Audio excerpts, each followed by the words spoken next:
From LinkedIn News, I'm Leah Smart, host of Everyday Better, an award-winning podcast dedicated to personal development. Join me every week for captivating stories and research to find more fulfillment in your work and personal life. Listen to Everyday Better on the LinkedIn Podcast Network, Apple Podcasts, or wherever you get your podcasts. From LinkedIn News, I'm Jessie Hempel, host of the Hello Monday podcast. Start your week with the Hello Monday podcast. We'll navigate career pivots. We'll learn where happiness fits in. Listen to Hello Monday with me, Jessie Hempel, on the LinkedIn Podcast Network or wherever you get your podcasts.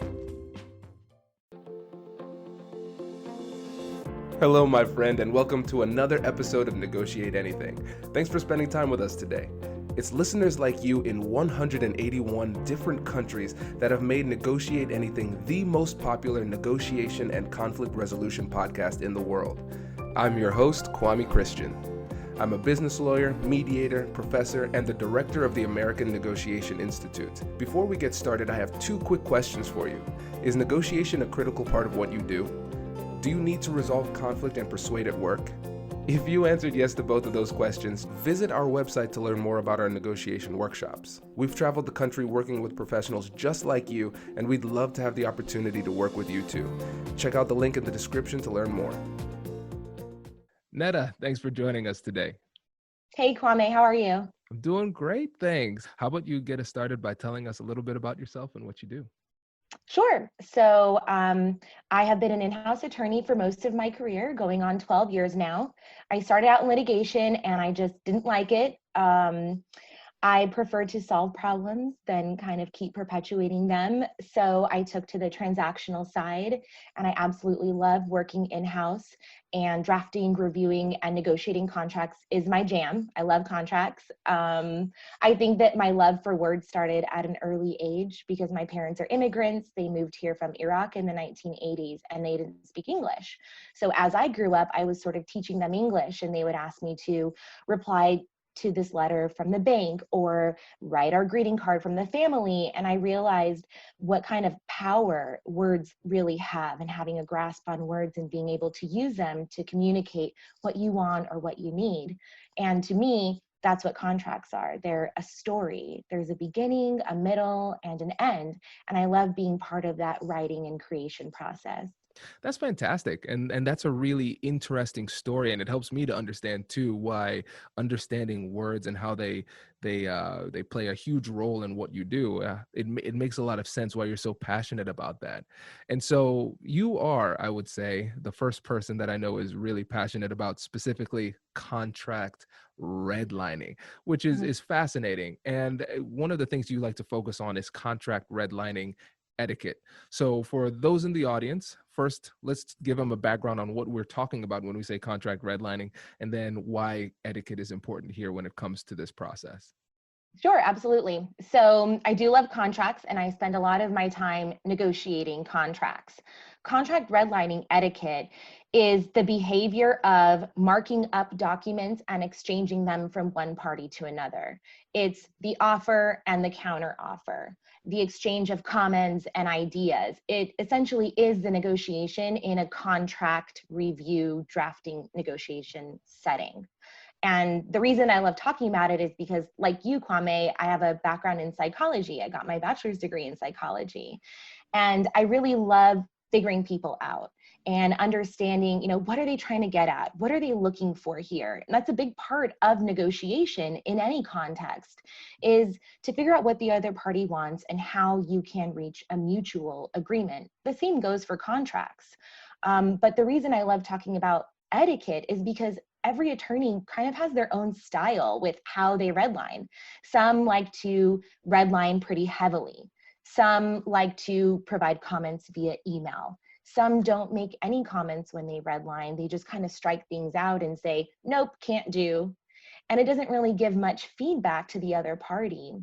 So what I talk about with contract redlining etiquette is how to streamline the contract negotiation process to really negotiate as efficiently as possible, because we're under so much pressure to review faster, get that done more quickly. The business needs this, we're short on time. And through this guide, that's how you can do it. That's great. And so it sounds like it's the etiquette, the major point is one, efficiency, but also improve communication and understanding between the parties. Is that right? Absolutely, absolutely. And by improving the understanding between the parties, it will help you gain efficiencies because you can reach that point of mutual agreement a lot faster.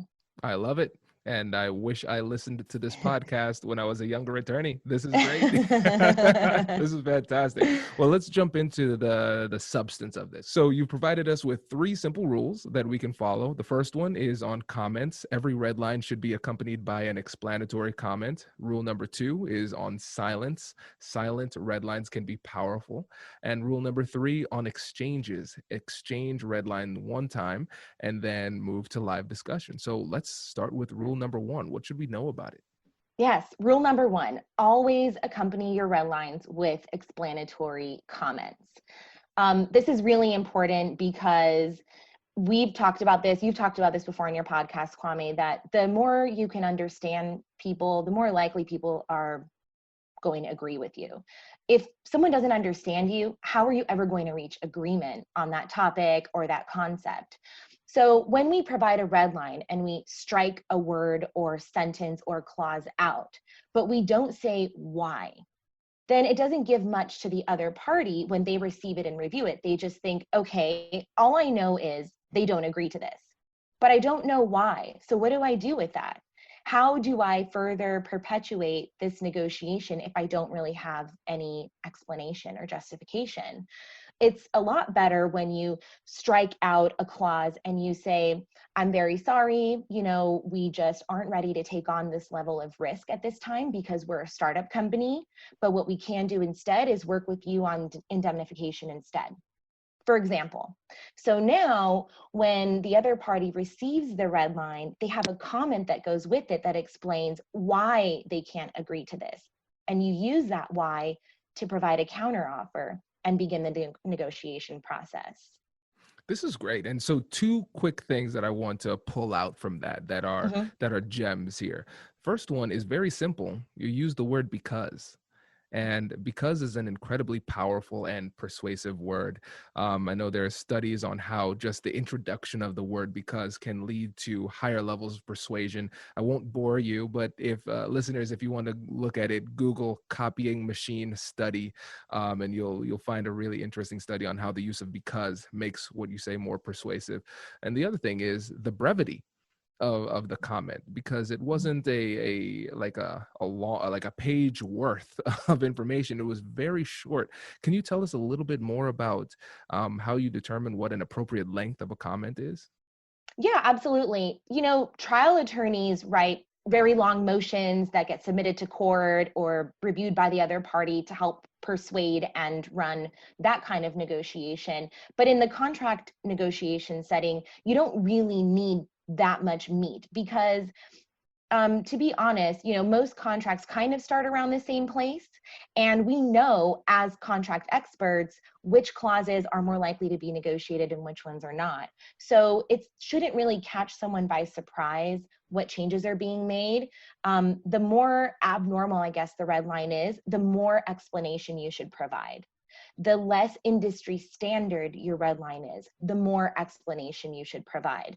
But generally, I would say probably each comment should be no longer than 2 sentences. If it is, then you probably need to have a follow-up conversation on the phone or in a virtual call because you probably can't fit all of it into the document itself. But really, your explanatory comments should be a guideline to indicate what your decision is. Do you accept, reject, or want to modify it? And then your why. Fantastic. And let's talk a bit about the mechanics of it. Mhm. So when you're making these comments, what is your preferred tool to actually write it in? So I love Microsoft Word, and I love using track changes. Not everyone does. I started red lines on actual pieces of paper with red pens. That's why I still call it red lines instead of black lines or whatever. So I remember those days, and Microsoft Word changed my life when it came to contract negotiations. There are also other collaboration tools for legal departments that use contract lifecycle management tools. It's called CLM, which is basically the system that contract reviewers use to help manage the contract negotiation process. They come with collaboration tools, so outside of Microsoft Word, and some of them have really cool features where you can tag internal personnel. So you can say, hey, business team, I need you to review this. Finance, can you confirm the budget? Which is super awesome. But as a baseline, I think Microsoft Word can provide a lot of really cool tools for the contract negotiation. Fantastic. And now, what about PDF versus Microsoft Word? I know for some people, they like to make it PDF for strategic reasons. What is your take on that? I personally don't like using PDF unless you've reached a final agreement. So unless it's the final draft. What happens is some parties strategically will send a document over in PDFs, which will signal you can't make any changes to this document. This is it, take it or leave it. But then now these days, a lot of people have tools that can convert a PDF to Word. So you can just easily convert it, but then you lose some of the formatting. So it turns into a sloppy document. And it kind of wastes the other party's time to have to go through that second step. Really, the conversation should be, hey, we want to send our contract over to you. We don't usually take changes. If you have something you really want to talk about, let us know. Otherwise, we'd like it if you can just consider this the final version. And then the other party can say, yeah, that's not going to cut it. I need to redline the indemnification clause. So can you send me the Word document? Or as a strategic decision, you just say, look, most of our clients or most of our vendors do want to redline. So this is kind of a wasted effort. Let's just send them the Word document straight away. Makes sense. Does your company invest in professional development training? If you believe that your team would benefit from a negotiation workshop, all you need to do is go to our website, fill out the workshop request form, and then we'll set up a time to chat. These workshops are completely customizable, and we've done them all around the country. Negotiation and conflict resolution skills are beneficial across all professions, but they're especially useful in procurement, purchasing, sales, sourcing, and contract management. Our calendar is filling up quickly, and we even have some workshops scheduled for next year.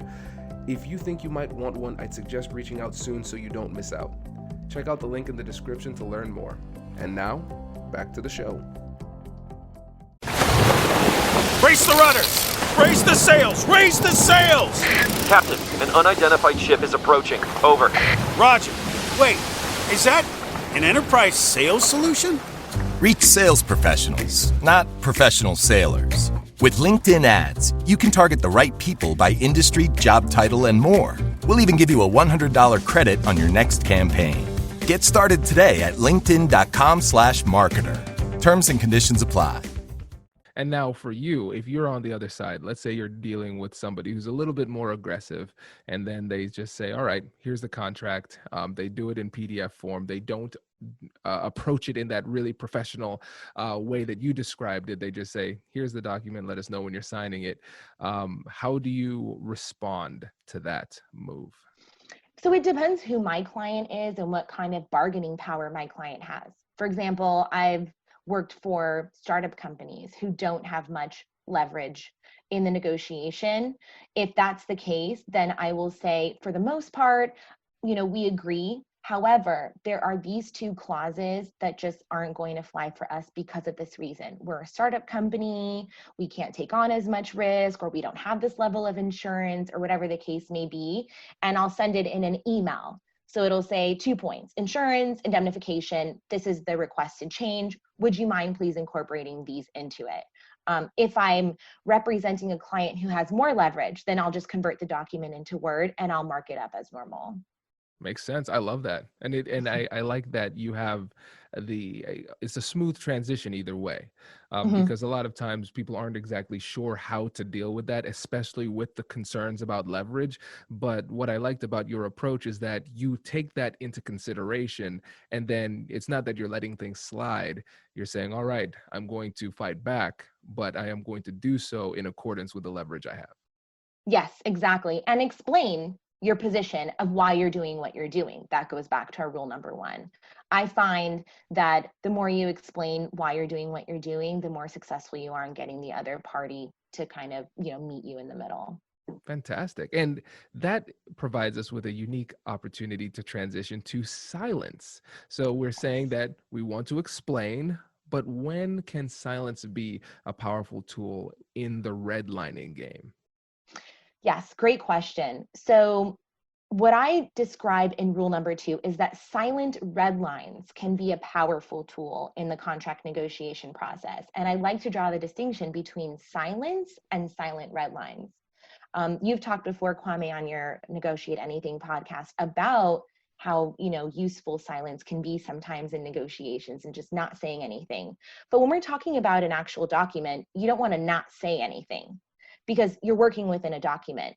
What I mean by a silent red line is marking up the document and not providing an explanatory comment. So it's the absence of an explanatory comment.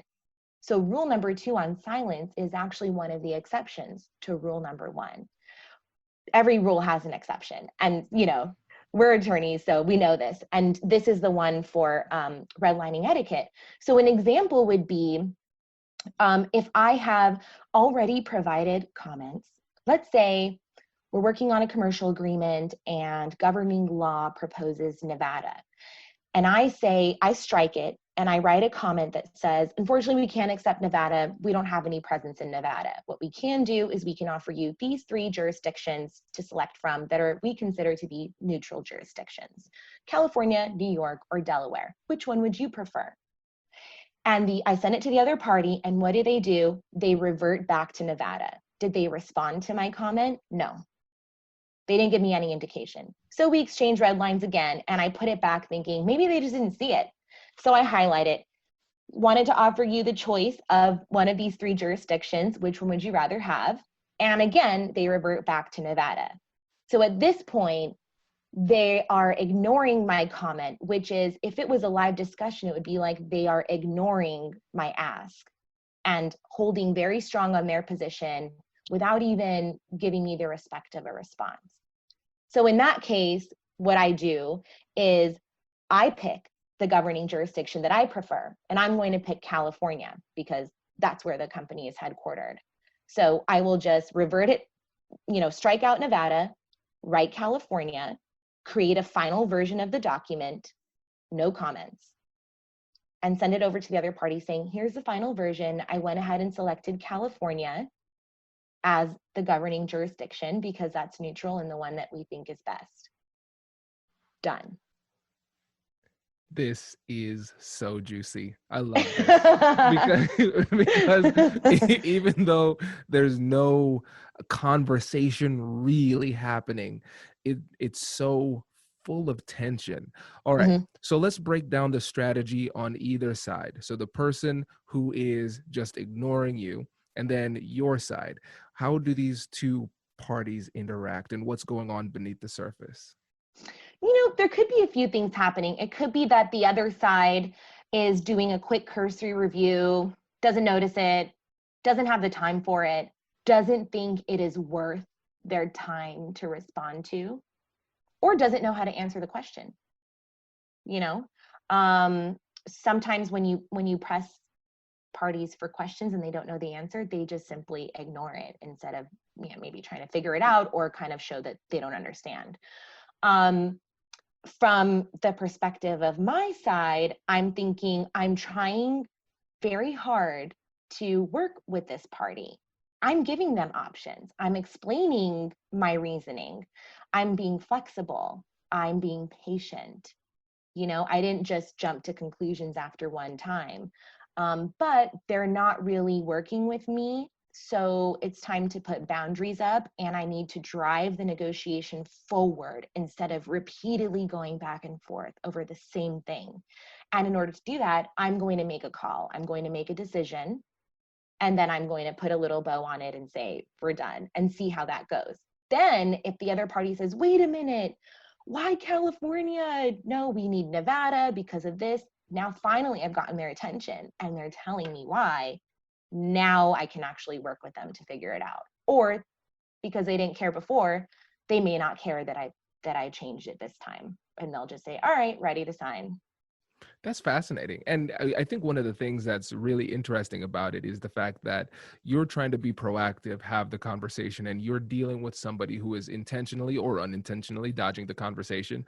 And so essentially you're upping the ante. You're saying, all right, well, I've tried to tried to have a collaborative discussion. You don't want to, so we're going to play this game. And so you take it to the next level, and actually are either saying, all right, you're either going to let it go, or you're essentially inviting conflict. All right, well, now we're going to actually have a meaningful discussion about the issue like I wanted to. Exactly. And I think that as, a strong contract negotiator, you don't have to give in to everything. You don't have to allow other parties to kind of, either walk all over you or ignore you. The point is, in a commercial negotiation, that the parties will be partners in some respect. And the legal negotiations tell a lot about the business relationship between the parties. So when I'm representing my client, I always want to be professional. I always want to show that I'm willing to work with the other side. And I want to avoid conflict situations, because a truly good vendor to customer relationship should have very similar goals in mind. Yes. And this gave me the idea for our second interview. Yes, you're coming back on the show. It'll be really interesting to hear your perspective on the relationship between the legal team and the internal customer, because oftentimes there's some tension there. And so for you and me as attorneys, we recognize how powerful these provisions can be and how important they are. And oftentimes the folks who are on the business side, they're saying, I negotiated the most important parts of this deal, the money. It looks good, get it done. And so we have to deal with that tension too. So that'll be our subsequent conversation, because I know I have a lot of procurement folks listening to this. And with that, I know we have a little bit of time left. So let's go to number 3 on exchanges. So exchange red lines once and then move to live discussion. So tell us more about that transition. Okay, so what I mean by an exchange of red lines is, let's say you, Kwame, you send me your paper and you're the vendor, I'm the customer. So you send over the contract via email. I review it, I mark up my red lines, I put in my commas, I use some of the strategies we've discussed in contract redlining etiquette, and then I send over my red lines back to you. You review it, you provide your red lines, you respond to some of my questions, you email me back.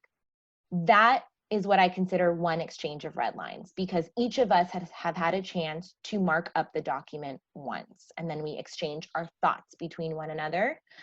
At that point, the guideline is move to live discussions. If you have not been able to close out all the open items and reach agreement after each party has provided their red lines once, then you probably need to move to a phone or virtual call to take advantage of some of the nonverbal communication cues. And that really will help you streamline the negotiation process, because you get caught up in emails and in red lines and back and forth, and your versions get cluttered with so many red lines, and did that come first, or who wrote that? I forgot where we are. But jumping on a call and just having a live conversation, a live negotiation about some of the important points will really drive the contract home to finalization.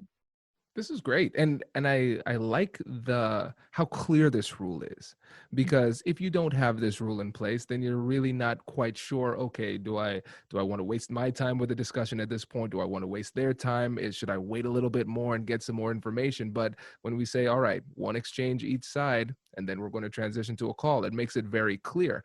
And that clarity takes a lot of anxiety off of you, because you're saying, all right, I already know what's coming and I can anticipate that. So it provides a lot of clarity. Yeah, definitely. And like any rule, there are exceptions to this rule as well. So let's say you're doing a simple NDA. Maybe you don't need that many email exchanges, because for the most part, mutual NDAs are pretty similar to one another. So maybe you can just jump on the call right away. Or if it's an urgent or high priority contract that the sales team is pushing and saying, we need this, we need it to get done, it's end of quarter, then you hop on a call to start out with and say, let's get all the parties together. We have lots of stakeholders. We have the business, we have, sales, we have their legal, our legal. Let's just all get on a call and talk about some of the major points before we even get to legal red lines. Longer contracts may take more email exchanges, like software as service agreements that can be 20 pages or so, may take multiple rounds of email exchanges before you're ready for a phone call. So this is a great guideline to use, but also apply the situation, take into consideration priority, complexity of contract, and things like that. Yeah, that makes sense. And it sounds like taking the time to go through this initial round of red lines also provides you with an organic agenda for the upcoming call as well, right? Mm-hmm. Yeah, definitely. It's funny because I asked my network on LinkedIn, how many rounds of red lines do you normally do before you hop on a call? And most of them said 2 rounds of red lines. So 2 actual exchanges, each party writes their red lines twice before they get on a call. And when I thought about it, that's what I was doing too. So this guideline really pushes you to be more efficient, because if you're doing rule number 1 on comments and rule number 2 on silent red lines, you're already running the red lines more efficiently. So you're already getting from point A to point B faster is the goal. And you can hopefully reduce the number of exchanges, which means you'll be able to get from contract initiation to contract execution faster. That makes a lot of sense. And of course, the internal business partners probably like that too. Yes, they will love that. If you say, look, if you follow these rules, we're going to get you the contract done faster, they will absolutely love that.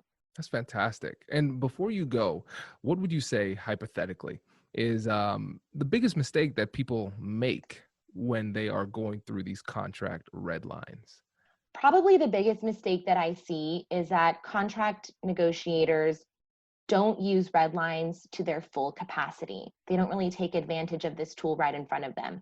They use it as a label or a quick signal, and they kind of rush through it. But in reality, this is where the transactional attorney's art and skill shines through.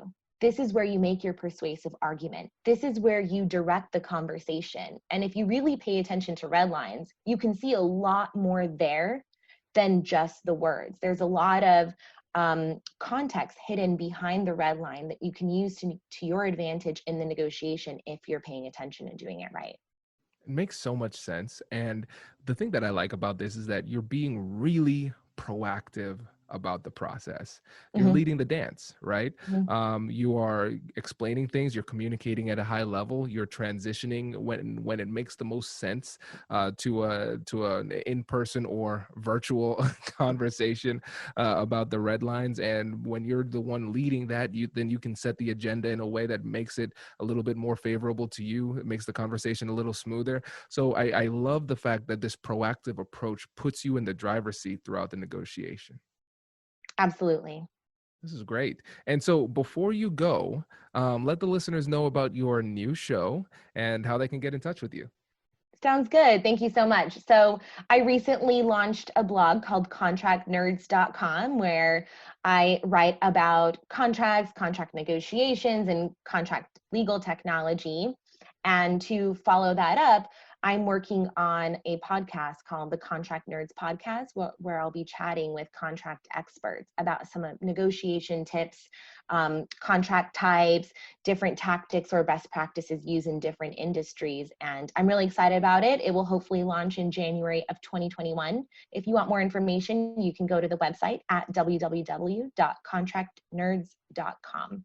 Fantastic. And check all the links in the description and you can get there as well. So Netta, thank you so much for joining us. We really appreciate it.